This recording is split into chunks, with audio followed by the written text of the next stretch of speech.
Ok, Voilà. bah, on va l'ouvrir alors, hein, Fabienne, c'est possible. On va commencer. Donc, juste pour qu'on le fasse ensemble, on commence par Lisa. Ensuite, qui souhaite intervenir? On a les ECOF, les TCS, les compétences en STAPS, la banque. Ah, Allez-y, hein. Maxime, tu peux intervenir après. Allez, Maxime, Je, il peut pas je dire crois que non. Raphaël était là pour ça. Donc, Pour Raphaël, oui. Oui, très bien. D'accord. Donc, ça sera en deux, ça sera les TCS en nom d'auto. Ensuite, on passe sur qui? On passera sur les Écosses. Ça va, Eva? D'accord. 3, Oui, les oui, c'est Écosses. parfait. La banque peut-être après, hein? Qu'est-ce qui va nous parler des banques aujourd'hui? Les banques Du d'entraînement? coup, c'est moi qui vais en parler. D'accord, ok. C'est Maxime. Oui. Ouais, Ça sera bon. C'est ça. merci Maxime. On a deux étudiants. Alors, après, si le son passe mal, coupez vos webcams, hein. Et puis, on terminera sur les compétences STAPS, là, si Henri veut bien, parce que c'est un sujet qui est général. Alors, on y va, parce qu'on ne veut pas décaler les horaires et on la veut tous terminer à l'heure. Donc, voilà. C'est bon, Fabienne, on peut lancer la présentation de Jeanne? Si je peux avoir la main, ça serait bien pour Ah, partager, s'il vous plaît.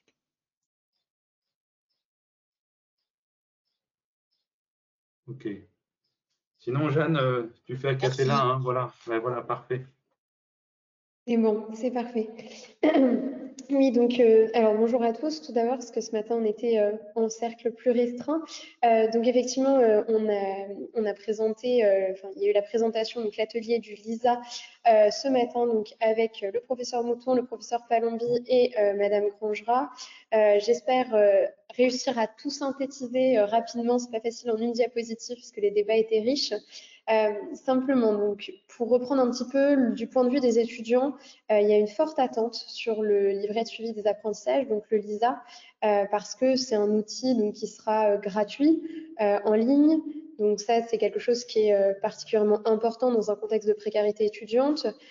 Consensuel, c'est ce qu'on espère. Je vais y revenir un petit peu après, mais l'idée, c'est que les fiches communes permettent d'avoir une vision consensuelle des items par les étudiants, éviter de retomber dans les contradictions potentielles, d'avoir quelque chose qui puisse mettre un petit peu tout le monde d'accord sur ces objectifs de connaissance qui sont quand même des objectifs de rang A, de rang B, donc des objectifs qui normalement doivent être quand même dans une certaine mesure la base et doivent faire un certain consensus. Et puis enfin, un LISA qui soit ancré dans le paradigme de la R2C. Comme je disais ce matin, c'est pas seulement des fiches de révision. Voilà, et je pense que effectivement, ça a pu être présenté comme ça et ça peut expliquer aujourd'hui qu'on puisse avoir des enseignants des fois qui disent bah, finalement, moi, de mon temps, c'est pas les enseignants qui faisaient les fiches pour les étudiants. Je pense sincèrement que le LISA, c'est plus que ça. C'est vraiment un outil pour la réforme du deuxième cycle, pour permettre le lien connaissance-compétences, dont aujourd'hui les étudiants ont beaucoup de mal à se saisir parce qu'on n'a jamais appris à apprendre comme ça. Et donc, on a besoin de ce support, on a besoin que les enseignants nous aident à nous saisir de ce support pour se saisir du lien connaissance-compétence. Donc ça, c'est vraiment l'attente des étudiants. Bien sûr, on a rappelé ce matin un petit peu la date limite pour le LISA qu'on espère tenir, sachant que les premières fiches d'un point de vue étudiant sont très encourageantes, qui ont été mises en ligne. On espère que l'ensemble sera complet d'ici le 1er septembre pour avoir une rentrée sereine pour les étudiants qui rentrent dans la réforme du deuxième cycle. Ensuite, d'un point de vue des enseignants, c'est poser la question de savoir est-ce que le LISA, finalement, c'est une référence? Est-ce que c'est ce qui doit être opposable? Est-ce que c'est ce qui doit faire foi pour nos enseignements, pour également les partiels, etc. Et donc, finalement, ce qui a fini par faire un petit peu consensus, je pense, c'est de se dire que c'était un outil supplémentaire qui devait effectivement contenir des informations consensuelles, mais qui devait aussi permettre, en tout cas au local, au niveau local, les enseignants ont aussi un rôle à jouer pour montrer malgré tout que certes, on se met tous d'accord sur des objectifs consensuels, mais en même temps, il peut y avoir une pluralité finalement de visions, de prismes, et c'est pas grave. C'est-à-dire que si on l'explique aux étudiants, je pense que ça peut être très bénéfique d'avoir par exemple un enseignement avec un cardiologue et un pneumologue et une vision complémentaire des choses. Je pense que ça peut être très positif. Il faut simplement que ce soit expliqué aux étudiants et qu'il en ressorte quand même quelque chose de consensuel qui reste dans le cadre du programme du second cycle. Mais en tout cas, c'est pas forcément totalement antinomique. Et puis, d'un point de vue des enseignants, on s'est également posé la question de la place des discussions, puisque le LISA permet justement d'ouvrir des discussions. Et la question, c'était finalement, qu'est-ce qui doit faire l'objet de discussions publiques, notamment entre enseignants, et qu'est-ce qui justement ne doit pas faire l'objet de discussions publiques et doit rester plutôt entre enseignants. Donc, ce qu'on a dit, et ce qui là aussi a fini par être assez consensuel, c'est de se dire que les discussions vraiment entre enseignants sur le concept, sur les connaissances qu'on met dans les fiches LISA, etc., devaient plutôt être vues à part, en off, pour pouvoir, comment dire, pour pouvoir comment dire, pour donner un outil aux étudiants qui soit parfaitement consensuel, donc plutôt des choses à part entre enseignants. Mais par contre, les discussions, elles peuvent servir plusieurs objectifs. Ça peut être par exemple un étudiant qui demande à aller plus loin, c'est-à-dire qu'il veut aller plus loin qu'une fiche. Et ça, par exemple, ça peut être inscrit, c'est-à-dire que l'enseignant peut répondre en disant, voilà, c'est hors programme, mais tu demandes des explications et donc finalement donner un complément d'information, ça peut être intéressant et ça peut être l'objet des discussions. Ça peut aussi être un moyen pour les enseignants de revenir sur leur fiche. Parfois, voilà, une imprécision dans la fiche, quelque chose qui est mal compris par les étudiants, doit peut-être faire s'interroger les enseignants et leur permettre peut-être d'adapter un petit peu leur fiche, de corriger une imprécision, etc. Ça peut aussi être la place et l'intérêt des discussions, d'avoir un espace d'échange comme ça. Et finalement, on a conclu par un petit peu les attentes qu'on a tous pour l'avenir, aller vers un partage raisonné des savoirs. Alors, le partage, oui, je pense qu'on disait qu'effectivement, il fallait, c'est le professeur Mouton qui disait qu'il fallait sortir de l'idée qu'un item appartient à une spécialité, et je pense que c'est important que les étudiants découvrent la pluralité, comme je le disais précédemment, d'un même item, ses différentes facettes, par le biais du LISA et des fiches de connaissances, mais aussi par le biais des situations de départ qui vont forcément faire intervenir cette pluralité de connaissances. Et puis en même temps raisonner, puisqu'il ne faut pas oublier quand même qu'on reste dans le cadre du programme du deuxième cycle et qu'il faut rester sur des objectifs qui soient raisonnés et raisonnables, atteignables pour le deuxième cycle. L'idée, c'est pas de remettre des connaissances de surspécialité dans le LISA. Et puis, finalement, comment le présenter aux étudiants? Il faut que les enseignants aident aussi les étudiants à se saisir du LISA. On peut vite s'y perdre dans tous les liens. Et donc, utiliser le LISA comme un outil complémentaire au programme officiel pour faire les liens, pour amener de la transversalité entre les connaissances et les compétences. Et je pense que là, il y a un vrai rôle, en fait, des enseignants. Le but du LISA, c'est pas de faire disparaître les enseignements et les enseignants au local. Loin de là, je pense qu'on a vraiment besoin d'aide pour justement s'en saisir et saisir ce concept de la R2C que le LISA est censé accompagner. Voilà. Merci Jeanne, merci beaucoup. Merci à Luc Mouton aussi qui a beaucoup participé, qui participe à tout ça. Luc, on peut te donner la parole, mais je pense que Jeanne a vraiment restitué le contenu, donc je propose qu'on avance. On va donner la parole donc on avait dit qu'on parlait des TCS en odontologie. Alors, je crois que c'est Maxime et Raphaël, si j'ai compris, qui avaient la parole. Donc, on peut faire disparaître, Fabienne, s'il vous plaît, là, le partage d'écran et les faire intervenir. Voilà, si on n'a pas vos diapos, allez-y à l'oral parce que je pense que on va perdre beaucoup de temps pour ça. On vous écoute. Alors, qu'est-ce qui s'est passé dans votre atelier? Effectivement, bon, je vais pas mettre le diapo parce que je trouvais pas le bouton de partage, mais donc Maxime a introduit le concept des TCS, donc qui est un outil d'évaluation du raisonnement clinique de l'étudiant dans une situation d'incertitude. Donc à cet atelier, la plupart des participants ils débutaient dans l'utilisation des TCS. Donc Maxime nous a expliqué comment construire un TCS, quel était l'intérêt du TCS. C'est vrai que c'est un outil qui est exigeant où il faut accompagner les enseignants et les étudiants. Et donc moi, alors en tant qu'interne en fin de cursus, c'est vrai que c'était un outil qui n'avait pas été abordé durant ma formation. Ma formation, c'était plus l'évaluation, c'était plus basé sur des QCM. Il y avait une certaine forme on pourrait dire de bachotage à tel QCM, bah, c'est toujours réponse fausse, ou à tel autre, il faudra répondre vrai. Et c'est vrai que ces grands schémas bah, ont montré en clinique que la réalité n'était pas tout à fait la même. Donc les TCS, ça ouvre des nouvelles voies, des nouvelles méthodes pour apprendre et évaluer la prise de décision dans les domaines de la santé. C'est encore à ses débuts hein, en odontologie, mais je crois que c'est vrai que la force de l'UNES, hein, ça va être de pouvoir regrouper bah, les différents intervenants des différentes facultés pour combiner nos approches. Merci Raphaël autour de ça. On remercie Maxime aussi qui est vraiment porteur de ça. C'est des TCS avec de la 3D. Hein. C'est quand même aussi des choses qui sont vraiment très intéressantes. On aura l'occasion d'en parler, mais on est très content d'avoir nos collègues odontaux et surtout des étudiants aussi sur cette dynamique-là. Je vais donner la parole aux Écosses. Alors, je ne sais pas qui intervient au niveau des Écosses. Oui, ça va c'est être moi. Clément. Bonjour. Ouais. Allô? Normalement, on avait envoyé notre diaporama de restitution. Voilà, je l'ai. Donc, si je peux avoir le partage d'écran, je pourrais le montrer. J'avais réussi à le faire, je viens de le recevoir. Merci à vous.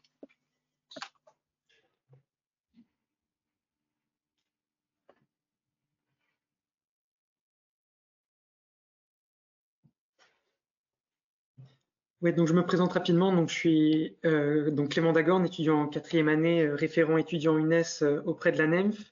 Alors je n'ai pas participé au groupe de travail donc avec Eva sur la place du numérique pour le passage des Écosses, mais je vais vous restituer du coup l'atelier.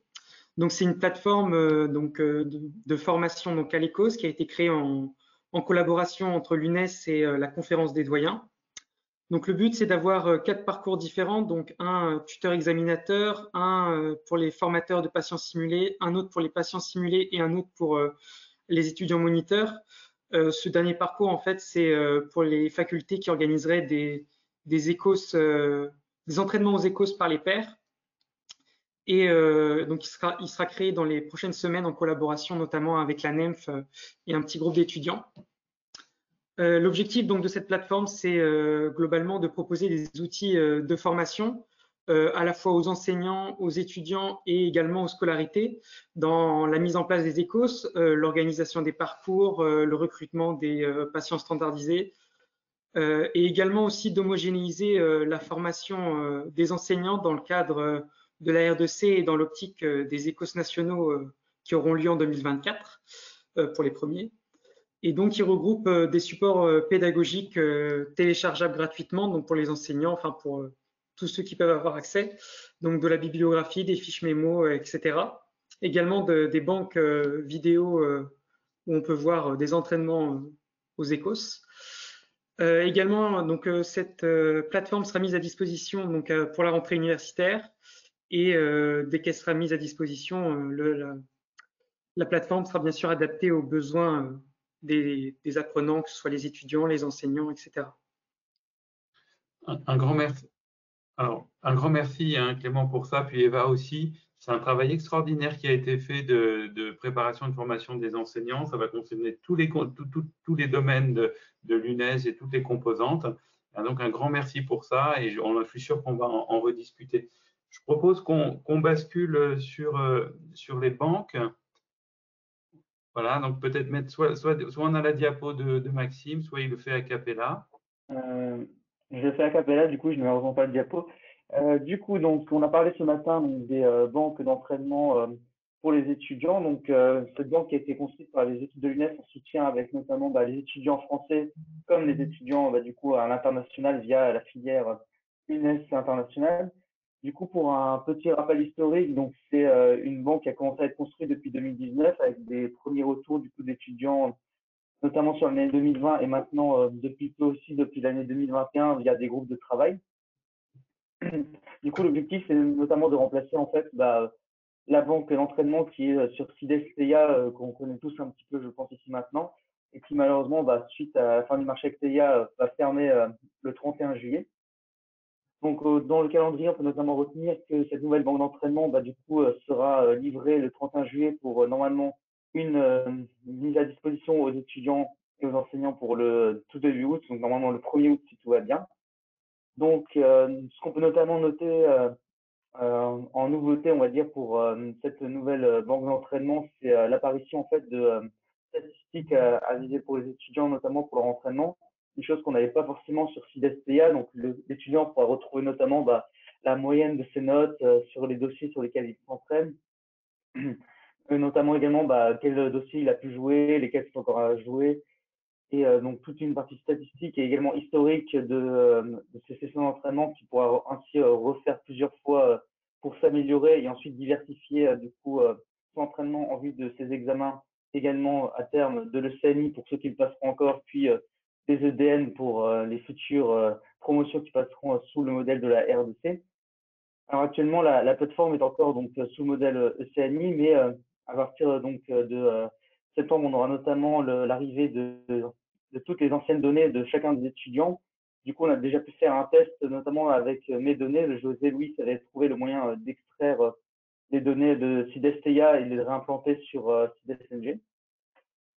Ensuite, du coup, pour la RDC, donc, il y aura notamment la catégorisation du coup, des questions en rang A et en rang B, qui sont donc les nouvelles hiérarchies de connaissances pour la réforme du second cycle.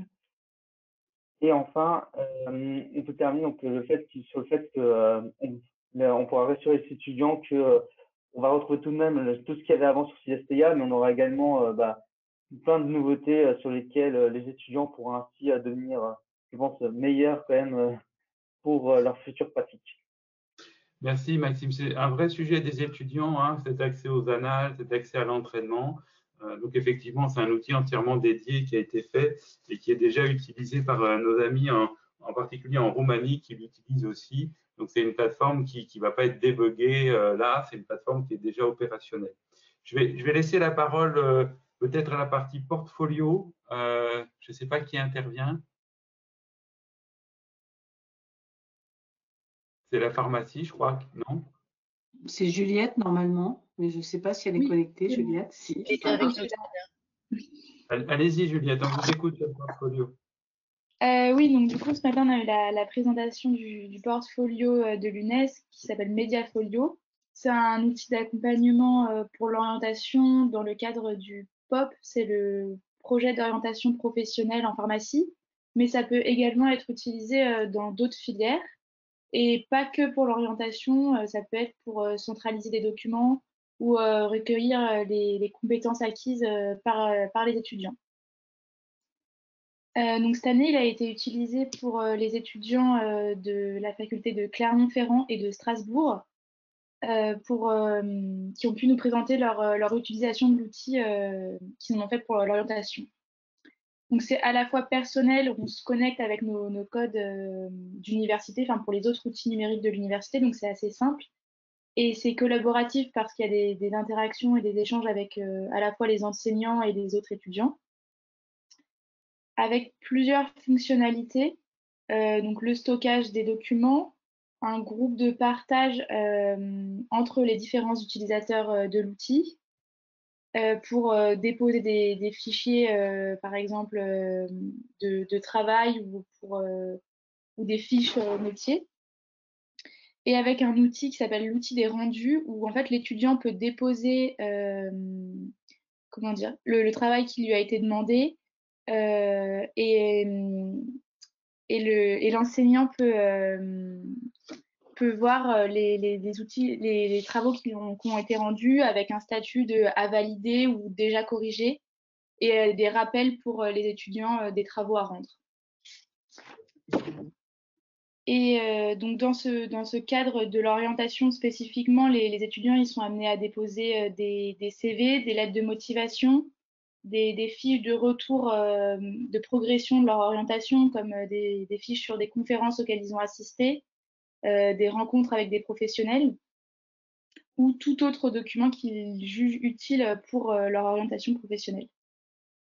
Et de l'autre côté, l'équipe pédagogique, comme je l'ai déjà dit, peut déposer des fiches métiers, des fiches sur les présentations des filières en pharmacie et des rappels, par exemple, avec un calendrier pour les prochaines conférences auxquelles peuvent assister les étudiants pour les guider dans leur choix de parcours. Et donc, du coup, dans ce cadre-là, l'UNES, elle accompagne la mise en place de l'outil. Et les étudiants ont un ED de présentation de l'outil d'1h30 qui leur permet d'avoir une prise en main assez facilitée. Et ça peut bien sûr, du coup, être utilisé pour d'autres filières pour regrouper les compétences. Et l'objectif, c'est que ça soit accessible même après les études. Pour y avoir accès tout au long du cursus. Voilà. Merci Juliette, merci beaucoup. Donc, on rappelle que ce portfolio est vraiment opérationnel. Il est accessible à tout le monde, enseignants compris. Les enseignants peuvent faire leur propre portfolio. On peut créer des groupes de travail. Donc, franchement, on incite tout le monde à aller sur cet espace qui est vraiment un espace collaboratif à l'échelle de toute notre communauté. C'est une forme de LinkedIn à l'intérieur de l'UNES. Et on vous incite vraiment à l'utiliser, de créer vos pages. Il y a vraiment tous les outils qu'il faut.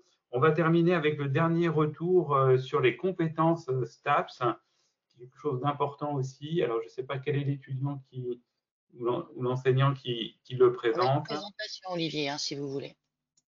Ah ben, on peut partager si vous l'avez sous la main. Donc, c'est Alors, Alice. c'est les Écosses, là, qui est partagé. Donc, c'est Alice et Maxime. Et Jérôme. Et Jérôme. Et Jérôme. Allez, on vous donne la parole, on vous écoute. Donc, je sais pas si, bonjour, je ne sais pas si vous voyez notre diapositive du coup ou pas. Non, mais allez-y, commencez, je pense que ça va être partagé. Bon, donc nous effectivement l'atelier portait sur le référentiel de compétences et son usage dans la filière STAPS. Alors la synthèse des échanges qu'on a pu avoir, ça a été dans un premier temps de rappeler que les STAPS sont une pluridiscipline qui sont depuis très longtemps orientées vers l'intervention dans le champ du sport, un champ extrêmement contraint par un code et des branches professionnelles et une concurrence des diplômes qui fait que l'approche compétence est importante dans cette filière pour montrer toute la plus-value et toute la valeur des connaissances qui sont acquises et la manière dont elles sont orientées vers une professionnalisation pour les étudiants. Et plus particulièrement, cette approche compétence s'opérationnalise après un travail de la conférence des directeurs de STAPS, elle s'opérationnalise dans le cadre du projet SHIFT qui a été présenté ce matin dans le cadre de l'atelier sur l'hybridation. Et ce projet SHIFT est une opportunité pour 11 universités et notamment une quinzaine d'universités et 15 UFR qui ont une filière STAPS en France, de travailler à une modalité de formation qui soit à la fois hybride, flexible, propose du tutorat dans des conditions qui privilégient le face-à-face pédagogique et notamment le travail entre pairs. Et comme je l'ai dit, comme vous voyez sur le diapositive qui s'affiche à présent, une collaboration entre établissements et surtout la possibilité de travailler de manière pluricatégorielle entre des formateurs, des enseignants-chercheurs, des étudiants et je n'oublie pas les ingénieurs pédagogiques qui sont extrêmement précieux dans ce travail. Donc je vais laisser la parole à Alice, si elle est d'accord, pour notamment insister sur le rôle du tutorat et la notion de flexibilité dans cette formation qui se pense dans le cadre d'une approche programme par compétences. Merci Jérôme. Du coup, j'espère que vous m'entendez bien. Dans un premier temps, l'aspect flexible de la licence, il représente des avantages non négligeables pour les étudiants qui veulent suivre le parcours SHIFT, puisqu'il va permettre à n'importe quel étudiant dans n'importe quelle situation d'emploi du temps ou n'importe quelle contrainte de pouvoir suivre la formation de son choix via des enseignements synchrones, asynchrones, distanciels, présentiels, en fonction de ces contraintes. Donc ça répond à une demande d'élargissement et d'inclusivité de l'université auquel nous ne sommes pas insensibles. Et donc, ça va permettre à tous les publics de pouvoir suivre leur formation. Par rapport au tutorat, le tutorat, c'est un dispositif par et pour les étudiants qui a déjà fait ses preuves dans de nombreuses formations. Dans la formation STAPS, ça existe, c'est mis en place sur le territoire, mais ce n'est pas encore quelque chose qui est uniforme. Et donc, mettre en place un tutorat au sein de ce projet Shift était quelque chose de très important. Ça va permettre de créer du lien entre les différentes générations d'étudiants, mais surtout de pouvoir accompagner chaque étudiant dans son parcours de formation par d'autres étudiants qui pourront proposer peut-être un accompagnement différent que celui qu'un service administratif, pédagogique ou d'orientation pourra faire grâce à l'apprentissage par les pairs qu'on connaît tous et qui a des avantages non négligeables et qui brise la barrière professeur-élève qu'on connaît et qui va permettre peut-être à certains étudiants de poser les questions qu'ils n'auraient pas posées à un adulte référent, mais plus à un père qui pourra lui apporter une réponse somme toute similaire, si ce n'est que plus pertinente dans le cadre d'un témoignage.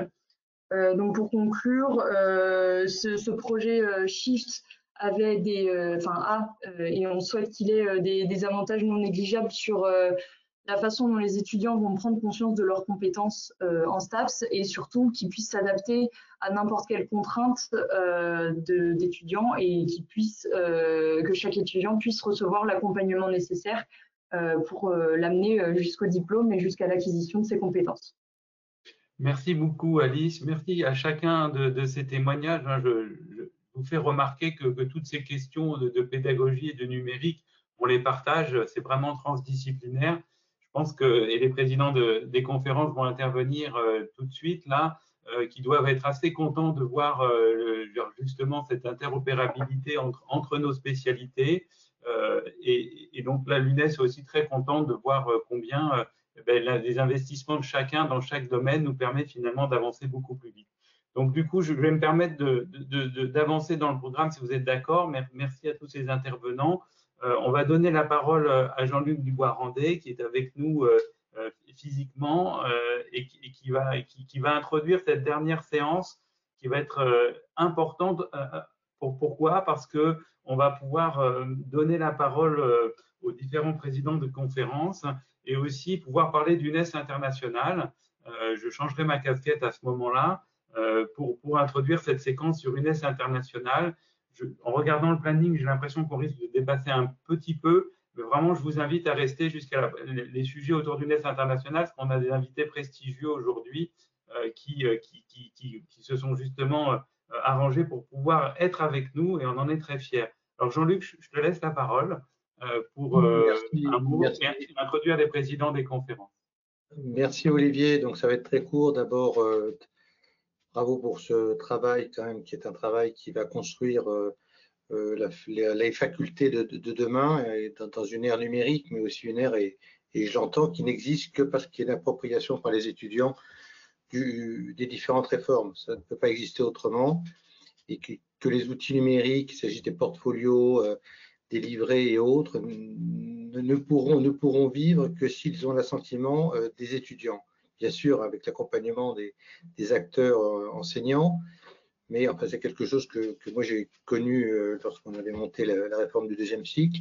Ça a pu se construire parce qu'un étudiant était auprès de l'équipe des conférences et de toutes les conférences. Donc on a pu construire cela parce que derrière, il y avait une présence des acteurs eux-mêmes, ce qu'on appelle les usagers, qui étaient là et qui toujours contrôlaient d'une certaine manière la réalité du terrain et leur réalité en particulier. Ensuite, on voit que c'est un mouvement qui est un mouvement maintenant hyper important, hein, dans lequel toutes les conférences sont représentées, bon, les unes et les autres s'exprimer. Bien entendu, je les vois toutes et toutes présentes à l'écran. Et je pense que c'est important que tout le monde parle de la même voix aujourd'hui sur l'UNES et sur ce mouvement d'enseignement. Et on voit d'ailleurs, si on commence à être un peu futuriste, comment l'étudiant pourra avoir assez vite sa trajectoire. On en a parlé plusieurs fois avec Olivier Palombi, mais à l'instant, il y aura des outils comme le portfolio ou autre. Eh bien, à un moment donné, l'étudiant va voir sa trajectoire se dessiner Et ça, c'est quelque chose qu'on aurait tous souhaité à un moment donné avoir lorsqu'on a commencé nos études de santé et que vous pourrez à un moment donné vous-même pouvoir construire. Et donc, dès l'instant où vous construisez ça, vous allez construire votre avenir, bien entendu. Je ne serai pas beaucoup plus long. Un petit mot également pour dire que, bien sûr, on est sur un développement national, mais comme l'a annoncé Olivier, sur un développement international. Donc, c'est intéressant que tout ce qui est fait aujourd'hui au niveau de l'UNES, en particulier de l'UNES, de ce qui est réalisé en termes de formation, mais aussi de recherche, puisse se décliner à l'international, avec des partenaires que vous allez connaître, parce que je pense que ce qui n'est pas aujourd'hui fait et qu'on pourrait faire avec le numérique, c'est que l'ensemble des étudiants puissent aussi partager des choses. Et vous savez que vous avez des étudiants qui aussi font des études à l'étranger, ce qui pour nous est toujours aussi un questionnement, mais je pense que ces lieux de dialogue peuvent être importants. Je ne serai pas plus long parce qu'il y a beaucoup de personnes qui doivent parler. Merci à toute l'équipe également de l'UNES que je vois à l'écran, en particulier évidemment Olivier qui fait un travail, je dirais presque de forçat, Béatrice, Fabienne, et Grégory qui est le grand opérateur qui aujourd'hui pilote beaucoup de choses. Un dernier mot, ne pas avoir peur de perdre Théa. Théa, c'est une aventure qui est une aventure intéressante qui a porté à un moment donné CIDES.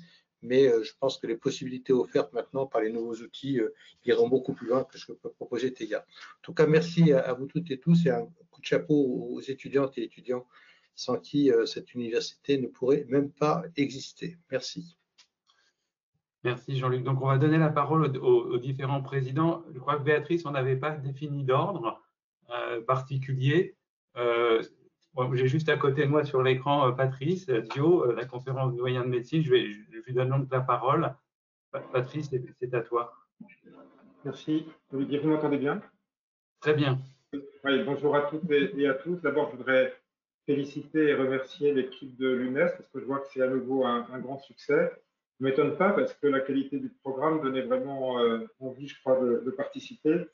Jean-Luc vient de le dire, je pense qu'effectivement, la bascule vers CIDES-UNES a été bien préparée. J'ai l'impression qu'on est dans le bon calendrier et donc je ne suis pas inquiet moi, pour l'avenir. L'UNES est devenu un partenaire absolument irremplaçable de l'ensemble des facultés de santé, mais je vais m'exprimer pour la médecine, mes collègues le feront ensuite à leur niveau. Moi, ce que j'aime beaucoup, finalement, dans ce genre de séminaire, c'est, tu l'as dit, Olivier, c'est le mélange des cultures, l'interprofessionnalité, parce qu'au-delà du fait que l'UNES le permet, je pense que cette rencontre, elle est absolument déterminante philosophiquement dans l'organisation de l'enseignement en santé. Je pense qu'il faut vraiment décloisonner, toujours décloisonner.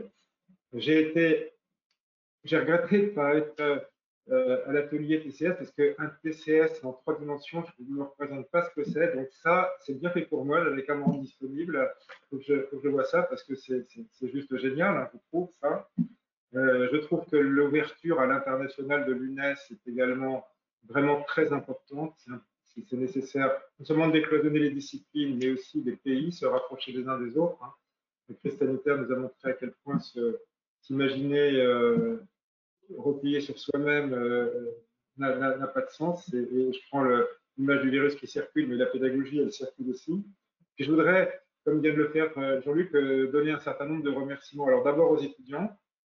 En fait, ce qui est extraordinaire, je trouve, dans notre métier, c'est d'avoir les étudiants, parce que c'est un stimulus absolument incroyable. Vous voyez, moi, ça me fait un bien fou d'avoir entendu les étudiants. La journée est déjà un petit peu avancée, je sens que je vais la finir mieux que dès commencer ce matin. Ça fait un bien fou d'entendre les étudiants, de voir à quel point ils se mobilisent pour ça. Je voulais remercier à cette occasion aussi l'ensemble des personnels, alors l'UNES je l'ai déjà fait, mais l'ensemble des personnels de nos facultés de santé qui vivent en ce moment une période quand même extrêmement lourde, extrêmement difficile. Et donc, j'ai écrit tout à l'heure, mais c'est bien de le dire aussi à l'oral si certains sont là, des personnels, des scolarités, des personnels de direction des facultés, les enseignants, bien entendu. Tous ces gens-là font que des réformes très cohérentes entre elles, les réformes des 3 cycles des études de médecine qu'il fallait conduire ensemble et qui sont difficiles à conduire, à la fin vont réussir et vont nous permettre d'être au rendez-vous de la formation pour à voir dans 15 ans, dans 20 ans, c'est long hein, comme constante de temps, mais des professionnels de santé qui répondront aux attentes de la société, attentes qui évoluent très régulièrement. Et là, l'UNES nous aide à faire la transition vers une pédagogie plus intelligente que celle qu'on a pratiquée jusqu'à maintenant. Donc voilà, vous voyez, je suis très enthousiaste et je te remercie infiniment, Olivier, de m'avoir permis de dire ces quelques mots. Merci. C'est nous qui te remercions, Patrice, et cette dynamique aussi, cet enthousiasme est vraiment un vrai moteur aussi pour tout le monde. Merci encore. Je vais donner la parole à Étienne Deveau, qui représente la conférence des doyens d'odontologie. Étienne, si tu as un petit mot à dire. Alors, on ne t'entend pas, Étienne. Voilà. Oui, mais je crois que Reza est là. Hein. Reza, oui, alors. Reza. Excuse-moi, je suis désolé. Comme je n'ai pas vu la webcam, je n'ai pas fait. Non, pas de souci, je suis là. Allez, je passe la parole à Reza. Tu aurais pu continuer, Étienne, il n'y a pas de souci. Merci Étienne, merci Olivier. Non, mais moi, ça va être un peu la même chose, je vais être très court. D'abord, je voudrais remercier évidemment l'UNES et l'ensemble des équipes qui ont fait beaucoup d'efforts pour que ce genre de séminaire, de journée se passe très bien. Ça a été alors, je n'ai pas pu évidemment assister à tout, mais en tout cas, ce que j'ai vu est extrêmement intéressant, extrêmement prometteur. On voit qu'effectivement, sur les 20 dernières années, il y a beaucoup de choses qui ont évolué sur la formation et les modalités d'évaluation. Et je pense que dans les mois et années à venir, on va assister vraiment à une explosion des modalités pédagogiques et d'évaluation dans le domaine de la santé. Ça promet vraiment de beaux jours pour l'ensemble des personnes, je dirais, concernées, les enseignants, les personnels des facultés et évidemment les étudiants à qui on souhaite, bien entendu, offrir une formation de qualité. Bien sûr, je me réjouis aussi parce que c'est vrai que l'odontologie avait pas mal de retard peut-être au départ de l'UNES. On essaye avec aussi les efforts qui sont faits par nos représentants de rattraper ce retard-là et d'être présents, je dirais, par l'UNES. Je pense qu'il y a une forte volonté de toute façon de toutes les filières à participer je dirais, aux différentes actions qui sont mises en place par l'UNES. Et je m'étais déjà engagé par rapport à ça et je renforcerai l'engagement que j'ai déjà tenu par rapport au fait que l'odontologie sera présente et de plus en plus présente en fait à travers l'UNES. Voilà, je voudrais donc vous remercier tous et dire que ce genre de journée est extrêmement profitable et utile pour nous tous. Et évidemment, je soutiens tout à fait ce genre de démarche et j'espère qu'il y en aura de plus en plus. Ça nous permettra aussi à nous de motiver nos enseignants, nos étudiants et aller de plus en plus faire ce genre d'initiative je dirais, d'évolution de la pédagogie et aller de plus en plus vers les innovations pédagogiques. Voilà, je te remercie et puis je te rends la parole, Olivier. Merci Reza, merci beaucoup pour tout ça. On va donner la parole maintenant à Aurélien Pichon. On est très content de le recevoir au nom de la conférence STAP, président de la conférence STAP. Donc Aurélien, est-ce que tu peux prendre la parole? Oui, merci, j'espère que vous m'entendez. Oui, très bien. Merci de nous accueillir et puis d'associer la filière STAPS à toutes ces démarches de l'UNES. Je pense que les enjeux de formation, de mutualisation d'outils, d'amélioration des outils de suivi de la formation des étudiants sont une gageure pour toutes les disciplines et l'association de l'ensemble des filières de formation ne peut être qu'un point positif, il me semble. Comme toutes les filières, nous sommes engagés dans une réforme qui doit améliorer la formation de nos étudiants et s'inscrire dans une démarche compétence parce que la concurrence dans les métiers du sport et de l'animation sportive est réellement forte et il faut qu'on se positionne sur ce secteur-là de façon ferme, on va dire. J'associe bien également les étudiants de l'ANESTAPS qui nous accompagnent sur cette thématique de l'amélioration de nos contenus de formation, sur la certification de nos formations, sur la reconnaissance de nos formations auprès des employeurs et des branches professionnelles. On n'entend plus. Il a été coupé.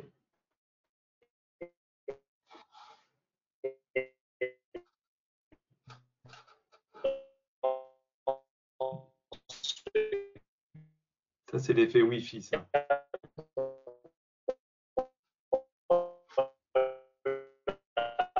Béatrice, Je pense que c'est un problème. C'est son réseau, je pense. Je mets à disposition l'UNES. Il était numériquement étiré là. Je ne sais pas si quelqu'un peut vous envoyer un petit SMS. On va. C'est dommage parce qu'il était en train de finir. Je vais le faire. Ouais, ok. Peut-être Bernard, pour qu'on avance, est-ce que tu peux intervenir au nom de la conférence des doyens de pharmacie? On va voir si on peut récupérer Aurélien. Mais entre-temps, je t'invite à prendre la parole. Merci, Olivier. Vous m'entendez? C'est bon? Bon, bah, tout d'abord, je voudrais m'associer à tous les remerciements qui ont été faits vis-à-vis de l'équipe de l'UNES pour l'organisation de cette journée, vis-à-vis aussi des nombreux participants. J'ai pas pu moi assister à tous les ateliers, mais enfin il y avait énormément de participants, que ce soit des enseignants, des personnels administratifs, personnels de scolarité, et puis comme certains l'ont évoqué aussi, aux étudiants qui sont là, qui sont finalement notre moteur et qui sont notre boussole aussi dans tout ce contexte de saut numérique, on va dire. La journée a été particulièrement riche. Je crois qu'elle témoigne d'une belle dynamique, mais ça, on avait déjà senti depuis quelques années cette dynamique et ce tournant que prenait l'UNES. Dans un contexte de plus en plus interdisciplinaire, ça a été dit, et de plus en plus aussi partagé par les étudiants. Donc ça, c'est peut-être un des points marquants d'aujourd'hui, c'est cette participation aussi des étudiants et voilà, et leur réflexion autour de tout ce qui a été présenté. Alors, je suis déjà intervenu ce matin, donc je suis déjà intervenu ce matin avec Elisabeth Chausson en tant que co-directeur de la composante pharmacie. Un mot là-dessus, il ne s'agissait pas à l'origine de cumuler les casquettes, hein, parce qu'on a tous beaucoup de choses à faire, mais ça semblait important, là, il y a, je sais plus, 2, 3, 4 ans maintenant, pour mieux ancrer aussi la pharmacie, d'avoir un bon raccord, enfin une bonne articulation entre la composante pharmacie de l'UNES et puis la conférence des doyens avec le train de réforme qu'il y avait en cours, et ça a aussi guidé un peu nos actions côté pharmacie, où, comme je l'ai dit ce matin, on a à la fois bénéficié et contribué de toute la dynamique qu'il y avait. Et puis, pour finir, moi, je suis très optimiste sur la suite de la composante pharmacie de l'UNES. Il y a 2 jours, j'ai passé la main à mon collègue Gaël Grimandi, qui, donc, en tant que président de la conférence des doyens pharmacie, et je suis très optimiste sur l'avenir de la composante pharmacie de l'UNES, parce que Gaël, il est intervenu cet après-midi et dans un atelier, il a été modérateur d'un atelier et il a été moteur avec toute l'équipe autour de Grégory et Agatha sur les compétences associées au 3e cycle de pharmacie. Donc, vous aurez un interlocuteur doyen, président de doyen pharmacie, très UNES-like, plus que UNES-like. Et puis aussi, optimiste pour la composante pharmacie sur l'international, puisque le nouveau président de la conférence internationale des doyens de pharmacie, c'est un doyen français, Michel Sèvres de Grenoble.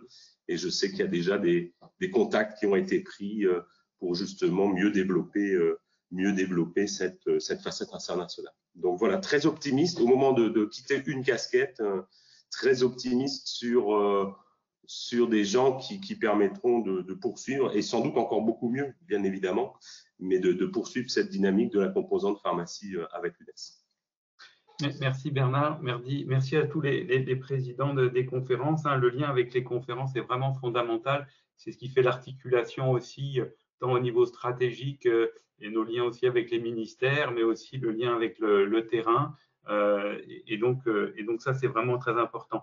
Alors, ce qu'on va faire maintenant, c'est une séance qui va être très agréable. On va voyager, on va sortir un petit peu de nos frontières, on va lever un petit peu le nez du guidon et on va pouvoir regarder un petit peu à l'horizon, au-delà de nos frontières. Alors, je vais changer de casquette et prendre la parole dans un premier temps, mais la réunion sera ensuite animée par Nathalie Schun, que vous connaissez, qui est la directrice d'UNES International, la fameuse filiale de l'UNES qui a pour objet de valoriser nos contenus et de traiter aussi les droits d'auteur. Et donc, en tant que président de cette structure, qui est une structure innovante dans sa forme, dans le fond, et je voudrais essayer rapidement de vous faire un état des lieux pour ensuite donner la parole aux différents intervenants, et la réunion sera animée par Nathalie. Le premier élément qui est important, c'est que UNES International, c'est une très jeune structure. Elle a été lancée en 2020 et elle a, comme beaucoup d'autres structures, un petit peu souffert du Covid. Il a été difficile de mener dans les temps les projets qui étaient ceux de l'UNES, mais malgré tout, UNES International a survécu et elle a pu déployer sa première phase qui consistait à ouvrir aux étudiants européens et en particulier en partenariat avec les universités européennes, la banque d'entraînement CIDES, qui, comme vous le savez, est très utile pour se former au mieux au concours des ECN et qui servira aussi pour les EDN à venir. Ce qui est impressionnant, c'est la vitesse avec laquelle on a pu lier des partenariats très forts avec l'international en moins de 24 mois, en incluant le Covid à l'intérieur. Et on est vraiment très, très fiers aujourd'hui d'avoir deux universités d'Europe centrale, de médecine et de pharmacie, d'Ayache et de Cluj. Et c'est à chaque fois que j'ai l'occasion d'aller là-bas, je suis impressionné par la qualité de l'accueil, la gentillesse et surtout le professionnalisme de ces équipes de formateurs. Et on va leur donner la parole dans quelques instants. Mais on a aussi un autre partenaire au-delà de l'Europe qui a beaucoup de signification pour nous. C'est l'Université de Saint-Joseph à Beyrouth, qui, je dirais, est connue par le monde entier, parce que c'est une université ancienne et surtout, elle est portée par des enseignants et des équipes particulièrement dynamiques. Et là encore, on va avoir la chance d'avoir une intervention dans quelques instants. L'élément qu'on peut retenir de ce voyage à l'international, c'est qu'on est toujours un petit peu trop timide en France pour aller mettre en avant les choses qu'on pourrait partager avec les autres. Et peut-être que ça fait partie de notre charme, mais le contenu, la pédagogie à la française, eh bien, ça a une teinte qui intéresse beaucoup notre communauté. Alors certainement par la qualité académique, universitaire, mais aussi par une dimension qui donne un certain style à notre façon de présenter et pour lequel nos amis francophones sont aussi très sensibles et qui partagent finalement à travers la langue un certain nombre de valeurs. Et donc, du coup, ce qui est très intéressant de savoir, c'est qu'au-delà de la francophonie, et Nathalie en parlera peut-être, on est sollicité par d'autres universités internationales qui sont très demandeuses finalement d'avoir du contenu à la française traduite en anglais, en espagnol, en chinois. Et donc là, peut-être, on pourrait collectivement, à partir de la francophonie, faire rayonner cette culture aussi que nous partageons en traduisant en partie ces contenus. Ce qui est très intéressant aussi, c'est ce qu'on pourrait appeler la seconde phase de développement d'UNES International, qui change encore de dimension, puisque, comme on vous l'a dit, c'était l'ouverture d'une banque, la première phase, où finalement on a donné accès à un contenu. Là, la deuxième phase consiste à créer de véritables liens entre les équipes pédagogiques et entre les universités. Et c'est ce qu'on propose à travers le contenu du troisième cycle des études de santé, les DES. Et on peut aujourd'hui, et c'est ce qu'on travaille, mettre en lien les collèges d'enseignants des spécialités en France avec des enseignants d'autres universités. Et là, l'UNES joue le rôle de vecteur, un cadre numérique, mais aussi un cadre d'échange et de travail. Et on a des expériences qui sont très intéressantes dont on va vous parler et qui vont permettre à de nombreux collèges, si ce n'est pas la totalité, de pouvoir exporter à l'international la qualité de leur formation. Alors là, c'est pour l'instant des collèges en spécialité médicale, mais très clairement, Bernard l'a évoqué, la pharmacie, l'odontologie, j'en dirais toutes les composantes, les STAPS, la maïeutique, pourront largement utiliser aussi ce vecteur. L'autre élément qui est important, c'est que UNES International, c'est un reflet de ce qu'on arrive à faire au niveau du GIP collectivement.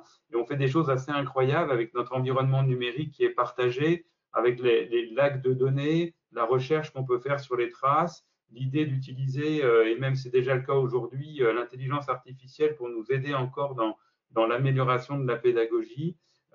Et bien tout ça va tout de suite pouvoir être valorisé à l'international et on va pouvoir aller chercher aussi des partenaires sur ces domaines de telle façon que le savoir soit distribué, accessible à tous et qu'on puisse avancer dans notre mission collective de former les futurs professionnels de santé. Voilà, je tiens à remercier et à saluer nos partenaires à l'international, l'UMVF de Cluj, avec Daniel Morechan et aussi Yashi avec Radu Liescu, qui est avec nous, mais je crois que Daniel aussi. L'AUF, Europe centrale et orientale, avec Mohamed, qui est là, qui peut nous saluer pour ce, voilà, tout à fait, merci Mohamed Ketata, qui est lui aussi un bâtisseur du rayonnement de la francophonie à l'international, et en particulier dans cette belle partie de l'Europe en Roumanie. Et on tient à soutenir tous les fondateurs d'UNES International, que ce soit les conférences des doyens, l'UNES en tant que soi, mais aussi la CPU qui nous soutient dans ces démarches-là. Et je vais donc laisser la parole à Nathalie, qu'elle puisse dérouler justement la suite du programme et surtout laisser la parole à nos invités. Bonjour à tous, merci Olivier, merci pour ce point complet. Effectivement, on entame une seconde phase de déploiement après à peu près 24 mois d'existence et on va continuer notre voyage par donner la parole à la Roumanie et à l'Europe centrale, puisque nous avons l'honneur d'avoir avec nous Mohamed Ketata, effectivement, qui dirige donc l'AUF Europe centrale et orientale et qui nous a aussi un peu éclairé sur notre chemin, ou même très bien éclairé, je dirais, pour nous permettre de tisser un lien concret avec les universités de cette région. Mohamed, bonjour Mohamed. Bonjour Nathalie, bonjour à toutes et à tous. Bonjour Olivier, c'est un grand plaisir d'être parmi vous cet après-midi et de voir aussi également nos amis de la Roumanie qui sont là et particulièrement le vice-recteur, M. Radu Iliescu, ainsi que, je pense, M. Morechan de Cluj. L'Europe centrale et orientale, c'est vraiment le cœur de la francophonie, je dirais, dans le monde, puisque, vous savez, en fait, nous sommes des régions pratiquement de l'Agence universitaire de la francophonie, mais toutes les autres régions, la plupart de ces habitants, ils sont nés quelque part français, ils ont appris le français en fait à l'école, mais dans cette région, ils ont choisi le français comme langue de partage et aujourd'hui, ils excellent dans plusieurs domaines. Si je prends le cas particulièrement de la Roumanie, aujourd'hui, nous avons, je dirais, presque une quinzaine d'universités, de facultés de médecine, pharmacie, médecine dentaire, etc., tous les métiers de la santé. Et nous avons particulièrement 2 universités, voire même 3 universités très dynamiques, je dirais, à la fois sur le terrain, par leur capacité d'attractivité des étudiants francophones, puisque nous avons, rien qu'en Roumanie, je dirais aujourd'hui, presque 5000 qui se baladent en fait dans la Roumanie, dans les universités francophones. Je ne citerai que IACH, l'université de IACH, Grigori Popa, Monsieur Iliescu, il est là et il peut vous le témoigner. C'est une université très dynamique. Nous avons la chance d'avoir une équipe à la tête de cette université, mais vraiment convaincue, qui n'arrête pas de déployer leur programme. Je remercie Nathalie qui a accepté en 2019 notre invitation pour assister en fait à ID94, qui est initiative de développement du numérique dans l'espace université francophone. Aujourd'hui, il n'y a pas que l'Europe centrale, je dirais, la plupart de nos universités excellent encore dans le numérique et la crise pandémique a fait ses preuves puisque le passage en numérique a été une faciliter en fait au quotidien. Sans oublier l'université de Cluj que vous avez aussi, je pense, visité, et que c'est une université aussi qui depuis des années, qui a développé sa francophonie, sans oublier bien sûr toutes les autres qui aujourd'hui, je tiens à vous dire que rien que juste à côté, en fait, parce que là on parle de Iași qui est la capitale, qui est une des anciennes capitales de la Roumanie, mais il y a le pays, la Moldavie en tant que Moldova, en tant que pays, où il y a une université qui aussi commence à s'intéresser en fait à la médecine en français, la médecine et les filières francophones, sans oublier de l'autre côté aussi l'Ukraine qui commence à aussi s'y mettre. Donc vous voyez, vous serez toujours les bienvenus. Bravo Olivier pour tout ce que vous faites au quotidien, Nathalie aussi, sans oublier mes chers collègues des universités roumaines qui au quotidien continuent à œuvrer pour cette belle francophonie, je dirais, utile, dynamique, rayonnante, dans tous les sens du terme. Je vous remercie. On ne t'entend pas, Nathalie. Excusez-moi. Merci beaucoup, Mohamed, pour ces paroles et merci à toi également pour ton soutien. Et nous reviendrons. Nous avons bien l'intention de revenir très vite. D'ailleurs, auprès de vos collègues et des universités de Roumanie et même de toute la région d'Europe centrale et orientale. Merci à toi. Donc je propose maintenant de vous faire un point sur un point de situation sur l'offre UNES internationale pour vous dire que nous continuons nos développements, comme l'a dit notre président, et que nous avons maintenant 3 familles de services que nous sommes en mesure de vous proposer. La première portant sur les outils d'entraînement avec la BFE que vous connaissez déjà, et maintenant un volet sur UI formation avec les parcours résidents que nous allons voir dans quelques secondes, et puis un volet UI examen qui permet aux universités et à tous les formateurs et enseignants de pouvoir disposer d'un écosystème pour faire passer un examen en distanciel. Et à compter de cette rentrée, nous allons développer un volet de séquences pédagogiques animées avec la participation d'enseignants qui pourront donc animer ces séquences en parallèle de ces dispositifs-là. Ce que je vous propose, c'est peut-être de diffuser, de partager avec vous une petite animation très courte pour vous, plutôt qu'un long discours, pour vous dire un petit peu tout ce qu'on fait. Est-ce qu'on peut diffuser Oui, je vais diffuser. Merci.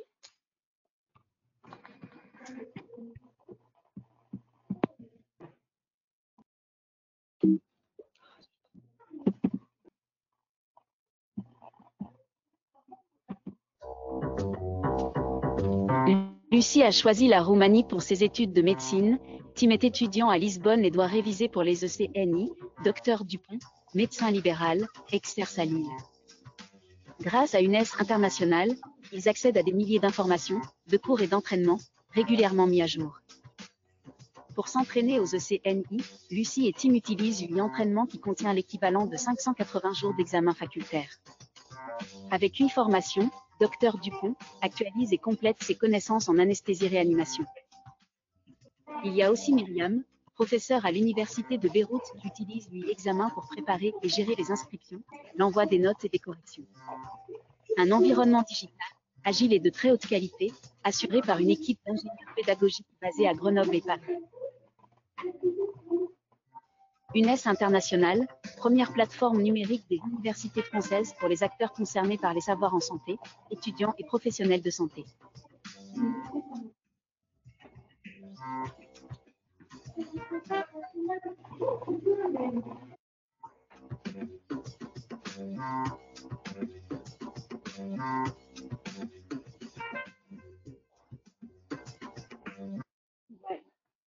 Voilà. Donc, vous savez tout maintenant sur ce qu'on propose. Et dans le cadre du deuxième volet de services que nous proposons, une formation, nous souhaitons vous annoncer que nous allons ouvrir les parcours de contenu pédagogique et d'accompagnement des résidents et des médecins dans leur filière de spécialité. C'est ce qu'on appelle UI pour les résidents et les médecins. Et pardon, excusez-moi. On t'entend plus, Nathalie. Ah, j'ai un petit souci d'écran. Est-ce que vous m'entendez? Oui, on t'entend. C'est ton partage d'écran qui ne marche plus, c'est ça? Ah. Si, on t'entend. Est-ce qu'on peut me remettre le partage d'écran? C'est bon pour vous? Ah voilà, c'est ça. On avait perdu le partage d'écran, ça y est. Normalement, vous voyez mon écran. Oui, c'est bon, Nathalie. Voilà, donc toutes mes équipes vont passer à 8 formations. Je souhaitais maintenant passer la parole à nos amis des universités de Yache et de Cluj sur les partenariats qui leur permettent de mettre à disposition de leurs étudiants un accès à la BFE. Alors, nous avons avec nous le professeur Radu Iliescu, vice-recteur de l'UMC Gregor Tipopa de Yache, que je vais inviter à prendre la parole. Oui, merci beaucoup Nathalie, Olivier, Mohamed. Bonjour à toutes et tous. C'est vraiment un très très grand plaisir pour moi d'être aujourd'hui parmi vous. C'est excellent de vous revoir et de connaître ceux qui sont impliqués dans tout ce qui se passe, tout ce que vous créez à l'intérieur de l'UNES. Je vous avoue que j'ai eu le plaisir de participer à quelques des ateliers avant cette session, une expérience très enrichissante pour moi, qui nous a donné aussi des idées à venir. Et merci pour l'invitation de pouvoir partager avec vous l'excellente expérience qu'on a eue avec UNES dès qu'on a signé officiellement le partenariat l'année passée, en octobre. De ce point de vue, la pandémie, je dirais que ça nous a beaucoup aidé parce que ça a impulsionné beaucoup l'utilisation des instruments digitaux dans la formation en général et surtout dans la formation médicale. Et déjà avec ce partenariat, on a à peu près une année déjà où une centaine de nos étudiants de la filière francophone utilisent la BFE. Et pour ceux qui ne nous connaissent pas, nous avons une filière complètement francophone d'éducation en médecine et médecine dentaire. La filière médicale compte plus ou à peu près 900 étudiants francophones, dont à peu près en demi-milliers qui viennent de France. Et on a vu pendant les dernières années que de plus en plus d'eux vont passer le CN, toujours le CN, en France. Et alors, on a une centaine d'utilisateurs de deuxième cycle, quatrième, cinquième, sixième année, qui s'y entraînent déjà. On a plus d'une soixantaine qui vont passer le CN en France cette année. On a beaucoup apprécié, les étudiants ont beaucoup apprécié, pas seulement l'opportunité d'utiliser la plateforme qu'on a mis à leur disposition à travers ce partenariat, mais surtout l'effort du UNES International, d'Olivier, de Nathalie, de Denis, qui sont là toujours pour les aider dans le parcours et l'utilisation de ces outils numériques.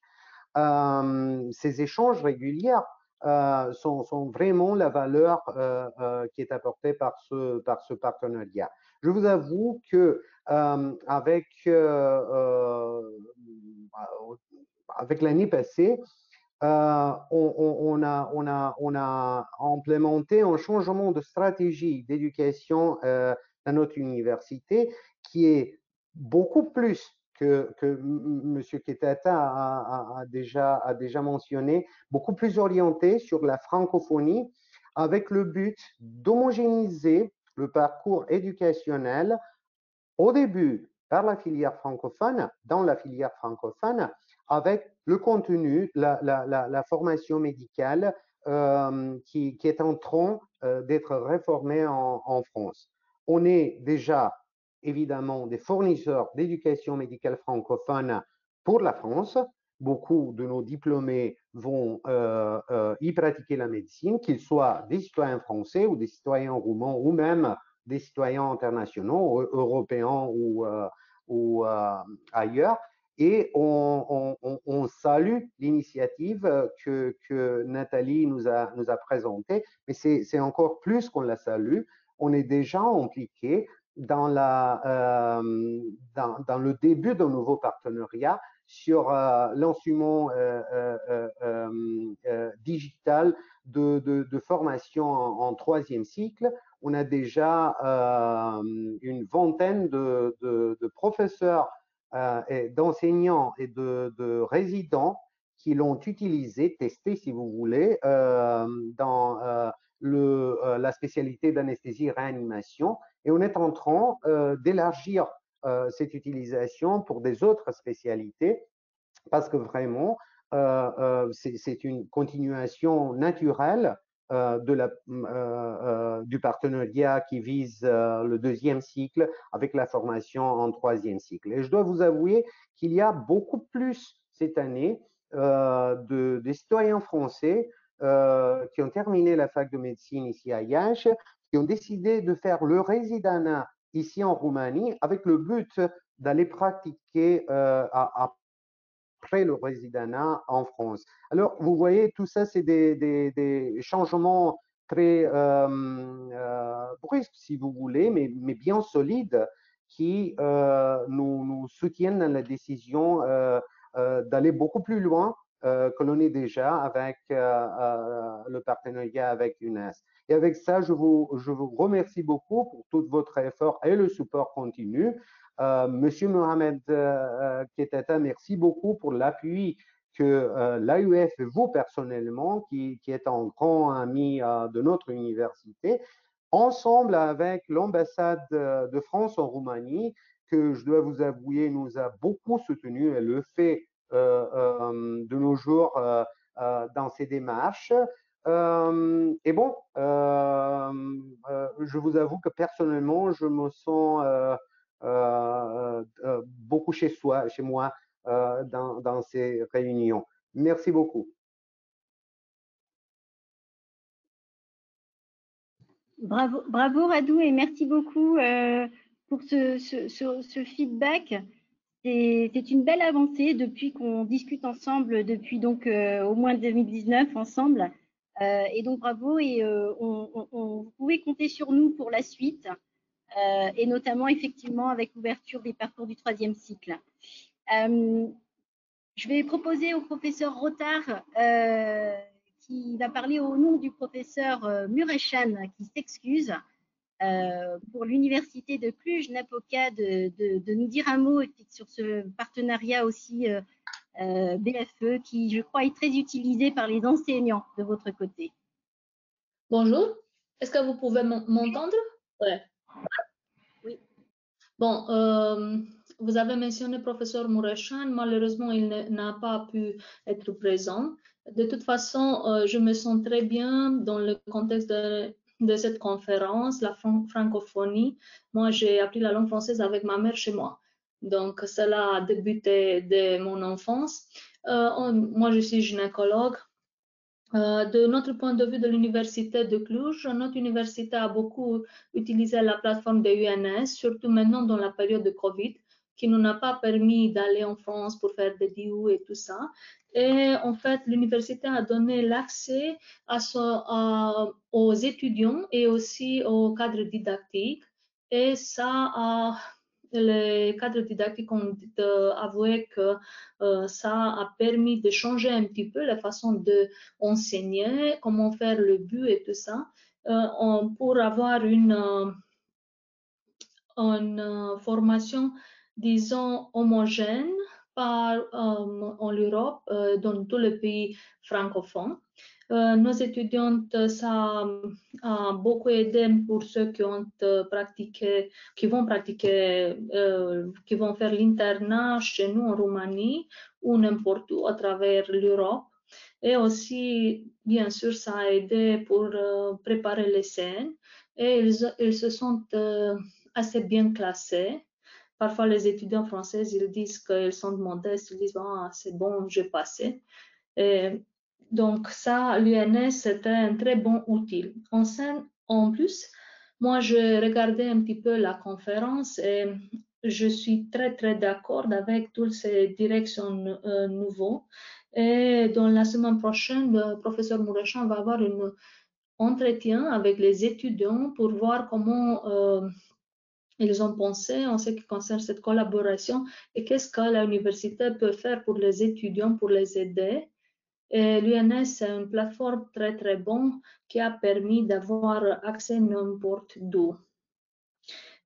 J'ai noté aussi l'interactivité, la possibilité de communiquer et aussi parce que nous sommes maintenant dans l'ère de l'Internet, les directions qui peuvent permettre pour les étudiants et pour le cadre didactique d'être interactifs et de mettre des projets sur la plateforme. Je pense que c'est une chose de futur. Donc, je vous remercie et j'espère bien dans le futur dans une très bonne collaboration comme avant.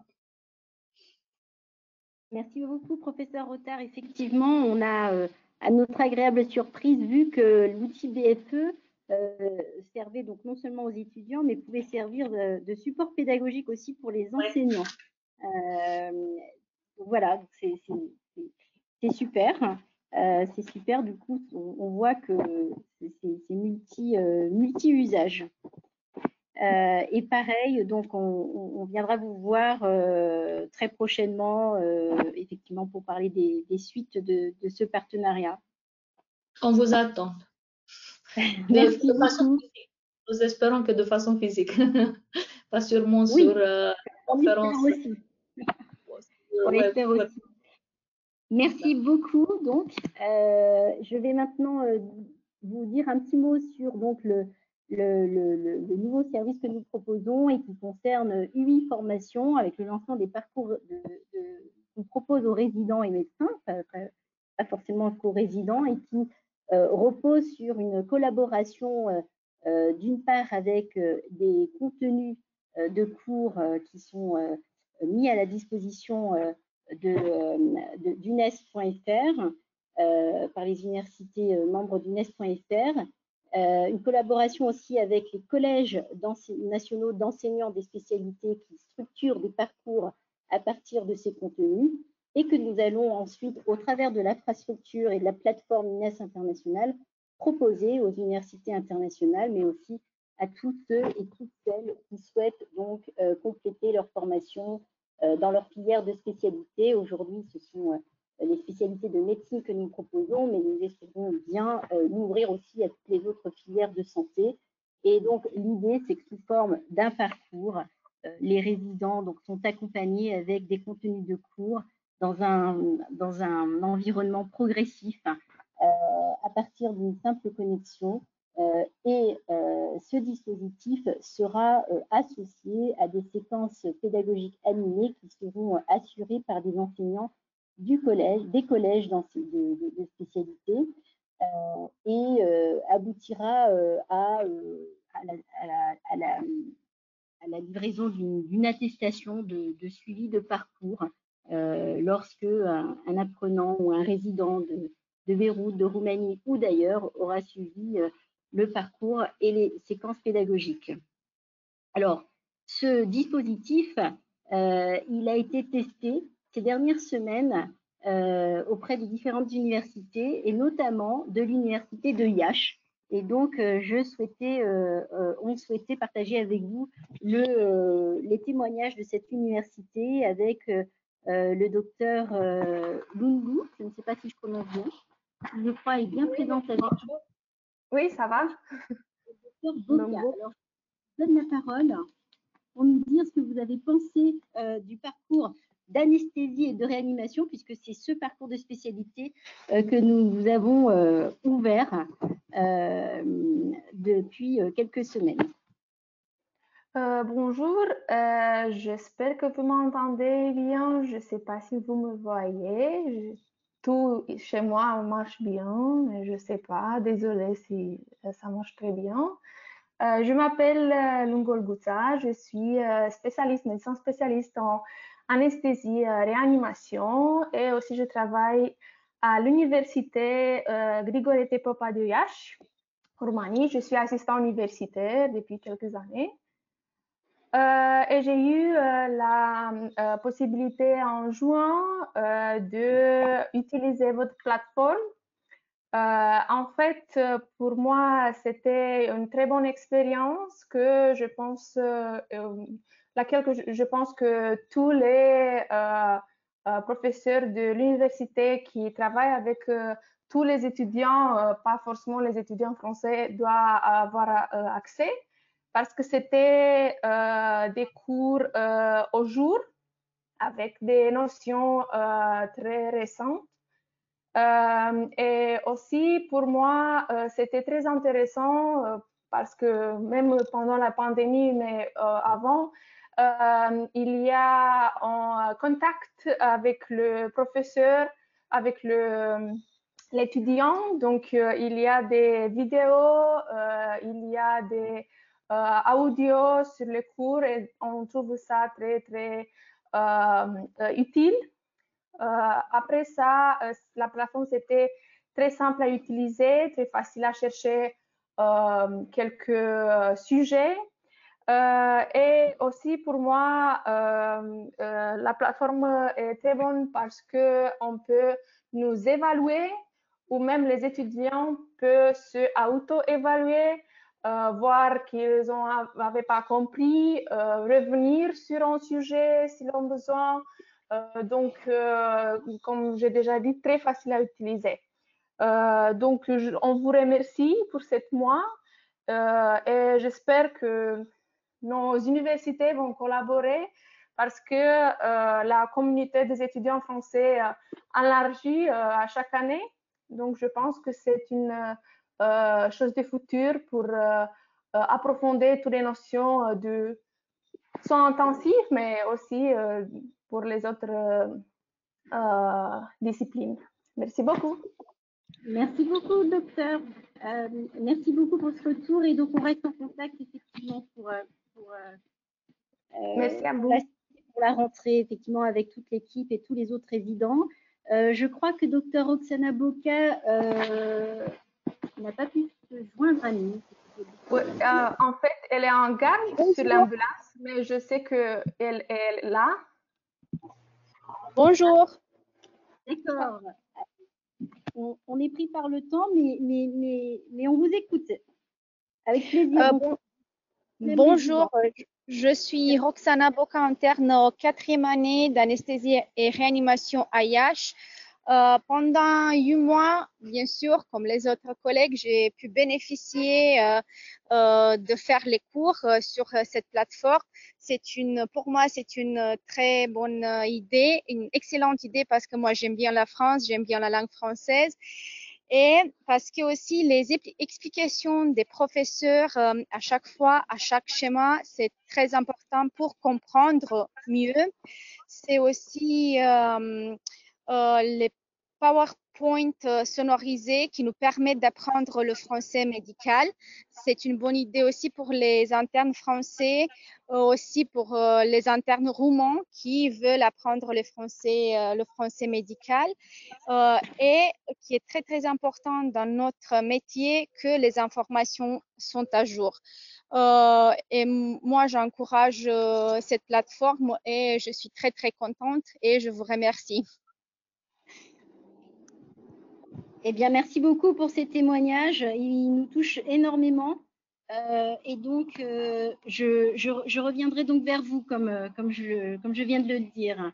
Alors, toujours sur ce même dispositif, nous avons le plaisir d'avoir avec nous le professeur Samia Gebara, qui est le chef de service d'anesthésie et de réanimation de l'Université Saint-Joseph de Beyrouth.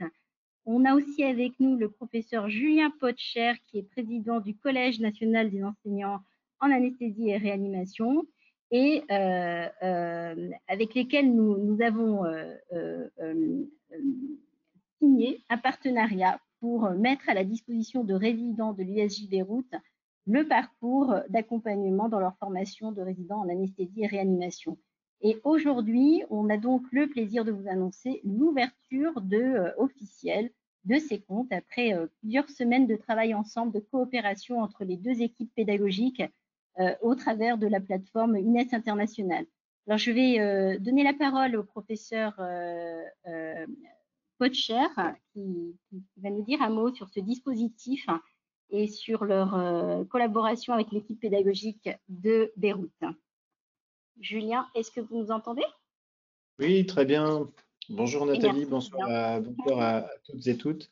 Effectivement, je suis très heureux et honoré de partager avec vous cette expérience, ce retour d'expérience et cette collaboration qui est en train de débuter. J'avais préparé les diapositives, mais je ne sais pas s'il est utile de les passer. Je vais le faire a cappella et ce sera tout aussi bien. Ah si, ça fonctionne. Alors vous voyez peut-être ou pas encore mon écran. Oui, on le voit. C'est parfait. Le Collège national des enseignants d'anesthésie et de réanimation, que je vais abréger sous le nom de CNEAR, en fait, appartient ou fait partie de la coordination nationale du Collège des étudiants et des enseignants en médecine, et il réunit les professionnels qui sont impliqués dans l'enseignement et dans la recherche en anesthésie, en réanimation et en médecine périopératoire. Parmi ces objectifs, les 4 principaux sont l'organisation, l'évaluation et la validation de l'enseignement du 3e cycle, la publication d'un référentiel à destination des étudiants de 2e cycle, et la mise en ligne de contenu pédagogique sur la plateforme CIDES-NG et tout récemment également sur la plateforme UNES International, et enfin de représenter la discipline auprès des pouvoirs publics en France, parfois également à l'étranger. Nous avons également un très grand nombre de collaborations et d'interactions, et bien évidemment, vous le voyez, avec l'UNES et avec UNES International. Alors, ce que je vous propose, c'est peut-être de très rapidement voir ensemble les actions qui sont entreprises par le collège à destination des étudiants de 3e cycle puis des étudiants de 2e cycle. En ce qui concerne le 3e cycle, une équipe de coordination nationale s'assure du bon déroulement de la formation et notamment des stages hospitaliers. Et cette équipe de coordination se réunit tous les 2 mois afin d'avoir un plan d'action très précis et coordonné sur le plan national. La maquette du DES d'anesthésie et de réanimation en France est un DES de 5 ans, ce qui est le cas dans beaucoup de pays partenaires, et notamment au Liban, notamment aussi en Roumanie. Et la spécialité, en fait, au cours des dernières années, est relativement bien choisie et presque plébiscitée ces dernières années par les étudiants qui passent les ECN, puisque à la dernière rentrée universitaire, elle était la 7e spécialité choisie parmi les 44 DES disponibles. L'engagement du CNER dans l'offre de formation CIDES, en tout cas pour ce qui concerne les étudiants français, elle est réalisée sous la forme de 377 cours, dont une très grande partie pour la phase qui est dite d'approfondissement. Et en mars 2021, le nombre d'inscrits était significatif, à la fois pour la phase socle et pour la phase d'approfondissement. Nous avons pu également, et Samia en parlera mieux que moi, à partir en fait de ce cursus, développer un partenariat et mettre au point un parcours pédagogique adapté aux étudiants de l'Université Saint-Joseph à Beyrouth. Et puis, la plateforme numérique nous permet aussi de transmettre certains messages et certains enseignements afin de pouvoir faire face à certains événements non prévus, tels qu'une crise sanitaire par exemple. L'offre numérique est complétée par une offre plus, on va dire, physique, et notamment des manuels qui sont destinés aux étudiants de troisième cycle, mais également à la formation post-universitaire, des manuels au grand format, mais également de petits fascicules, des guides de poche, pour ce qui concerne certains aspects un peu plus techniques ou pratiques de notre spécialité, tels que l'échographie ou l'épuration extra-rénale. Concernant le deuxième cycle, nous mettons à disposition des étudiants un référentiel d'anesthésie, de réanimation et de médecine périopératoire qui est conforme au programme validé en 2020. Nous travaillons, et ça a déjà été expliqué par d'autres intervenants, sur des situations de départ, et nous faisons ça en triumvirat avec le Collège des enseignants de médecine d'urgence et de médecine intensive réanimation. Et puis nous sommes appropriés les concepts du livret de suivi des apprentissages afin de faciliter leur rédaction par les enseignants du collège.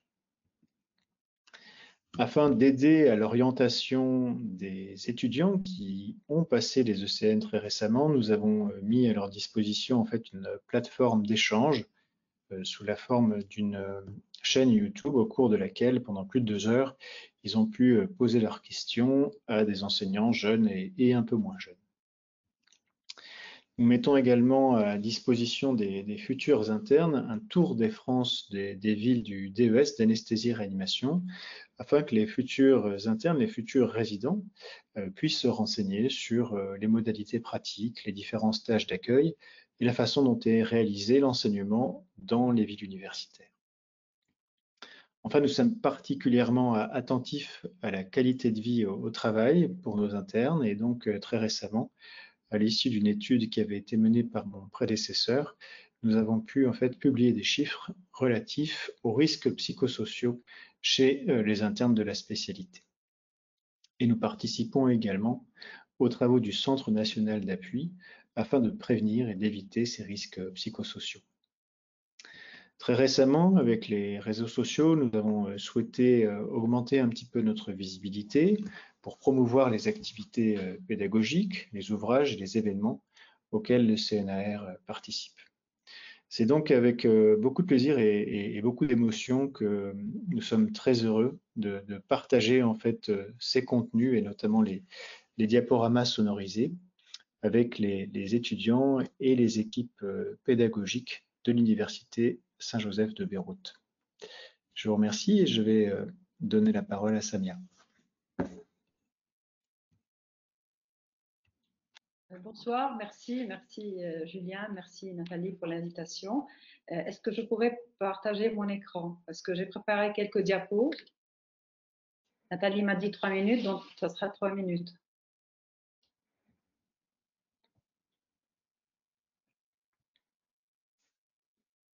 Voilà, est-ce que vous voyez mon écran? Oui, voilà, on voit très bien. Merci. Donc, comme Nathalie a dit, je suis Samia Gebara, je suis chef de service d'anesthésie réa à l'Hôtel Dieu de France de Beyrouth, qui est un hôpital universitaire attaché à l'Université Saint-Joseph. Qui sommes-nous? L'Université Saint-Joseph, en fait, a été créée en 1875. Elle figure parmi les top 20 des universités du Moyen-Orient. Elle contient 12 000 étudiants à peu près, 2 000 enseignants. Elle comporte un centre académique, une bibliothèque patrimoniale, une bibliothèque universitaire, de théâtre, de musées. Elle a signé plus de 350 conventions avec des universités étrangères, plus de 400 professeurs. Elle a 4 pôles technologiques, elle enseigne 9 langues étrangères et 4 langues anciennes. Elle contient 71 structures de recherche avec plusieurs campus à Beyrouth, 3 campus en région, un centre à Dubaï, un centre hospitalier, en effet, qui est l'Hôtel Dieu de France, dans lequel je travaille. Voilà, ça, ce sont les campus des sciences médicales à Beyrouth, le campus des sciences sociales, des sciences technologiques, des sciences humaines et campus de l'innovation et du sport. Voilà, ça c'est les campus dans les régions, dans le nord, dans le sud, à la Becca et même à Dubaï. Ça c'est le rectorat. En fait, la faculté de médecine, après un accord entre la Compagnie de Jésus et le gouvernement français, il y a eu une école de médecine le 7 mai 1883 et le gouvernement français lui a reconnu les titres et privilèges d'une faculté en 1888. Et cette faculté de médecine, voilà, elle est superbe, c'est un monument classé historique. Elle a décerné pendant à peu près 100 ans des diplômes d'État français. Et ceci jusqu'en 1984, où cette faculté française de médecine devient faculté de médecine campus sciences médicales et elle appartient à l'ULJ, mais elle est jusque-là dans un territoire français. Notre aventure, je peux dire, avec UNES International et le collège a commencé en février, 25 février 2019, et c'est grâce à un ami au service, le professeur Albaladejo, qui est chef de service à Grenoble, qui nous a présenté en fait la plateforme et qui nous a fait la connaissance du professeur Palombi et de Madame Nathalie Choun, que nous avons rencontré une première fois par visioconférence avec le doyen de la faculté le 3 avril 2019. Et en fait, ce projet a un peu pris du retard pour beaucoup de raisons. La pandémie, la situation économique au Liban, la situation sécuritaire, etc. Mais ce projet a repris et nous avons eu la chance de signer un contrat entre USJ et UNES International, signé d'une part par professeur Thon, qui est le recteur, qui est le doyen de la faculté, et le professeur Palombi, qui est le président de l'UNES. Et ce contrat a été signé le 16 mars 2021. Et depuis le 13 avril, il y a eu une réunion de lancement du projet. Et en fait, depuis le 13 avril jusqu'à fin juin, il y a eu un vrai chantier de travail qui a été animé par le professeur Pocher, qui est le président du CNEA, par Denis Jacob, monsieur Denis Jacob et madame Choun. Denis Jacob, qui est le chef de service informatique de l'UNES, qui a été d'une disponibilité incroyable, qui nous a beaucoup aidés, et avec les membres du conseil de spécialité de l'anesthésie-réa du service d'anesthésie.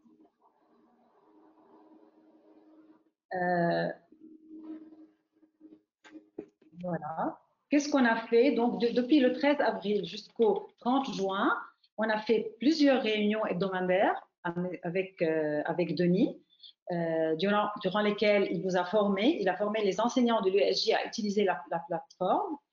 Il nous a aidés à faire notre parcours pédagogique USJ et à faire notre plateforme USJ.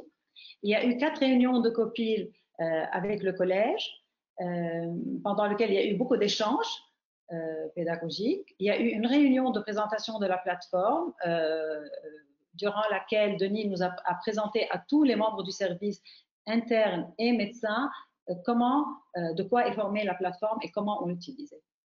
Et après, on a fait un groupe pilote formé de résidents et d'enseignants qui ont utilisé cette plateforme pour connaître les problèmes, pour voir s'il y a un problème, pour se familiariser avant le lancement. Et après tout ce chantier, UNES International nous a créé 20 comptes étudiants et 6 comptes enseignants.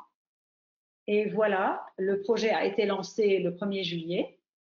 Nous sommes vraiment ravis de ce partenariat.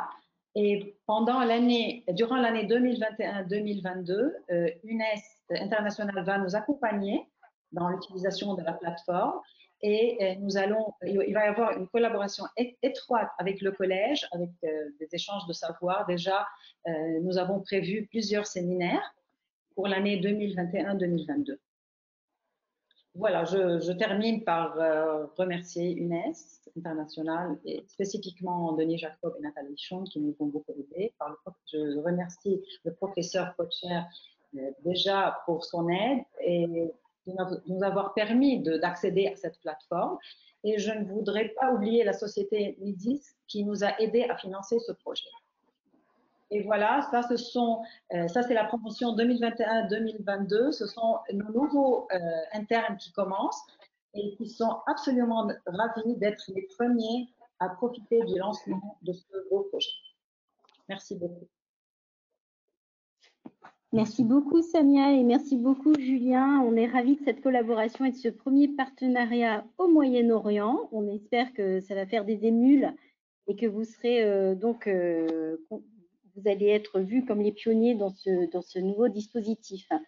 Et donc un grand merci à tous les deux et donc on se tient au courant. Voilà Olivier, le voyage est terminé pour aujourd'hui. Je te rends l'antenne. Voilà, je vous remercie à tous. Vous avez promis un voyage assez extraordinaire, donc on l'a fait. Merci à tout le monde. Donc, je vais clôturer la réunion. Remercier encore tous les intervenants et je vous donne rendez-vous probablement l'année prochaine et j'espère en présentiel pour une réunion équivalente. Et je vous souhaite à tous un bon week-end et merci encore pour votre investissement pour la collectivité et pour nos étudiants. Merci beaucoup. Au revoir. Merci, au revoir. Merci, au revoir.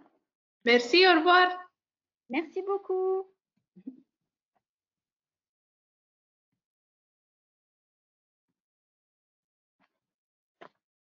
Au revoir, à bientôt.